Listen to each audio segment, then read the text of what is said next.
ପୂଜା ଆସିଲେ କିଛି ଗୋଟେ ନୂଆ ଘରକୁ କିଣା ହିଁ ଆସେ। ତ ସେମିତି ଭାବରେ ଏଥର ପୂଜାରେ ଘରକୁ ଗୋଟେ ଏୟାର ଫ୍ରାୟର ଆସିଲା। ତ ଏୟାର ଫ୍ରାୟରରେ କ'ଣ ରୋଷେଇ କରାଯିବ, କ'ଣ କେମିତି କରାଯିବ, ୟୁଟ୍ୟୁବ୍ କରାଗଲା।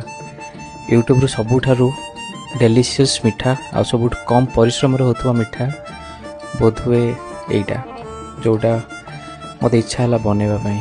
ତ ବନାଉଥିଲି, ଭାବିଲି ଭିଡ଼ିଓ କରି ସମସ୍ତଙ୍କୁ ଦେଖାଇ ଦିଏ କେମିତି ମିଠାଟା ବନେଇଲି ଆଉ କେମିତି ଲାଗୁଛି। ତ କହିବାକୁ ଗଲେ ଏଥିରେ ବହୁତ ଗୁଡ଼ିଏ ଫ୍ଲେଭର୍ ବି ଆଡ଼୍ କରିହେବ, ଯେଉଁଟା ମୁଁ କରିପାରିଲିନି।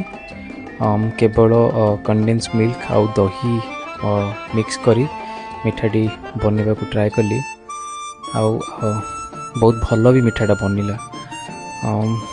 ତ ଏମିତି ଛୁଟି ହେଲେ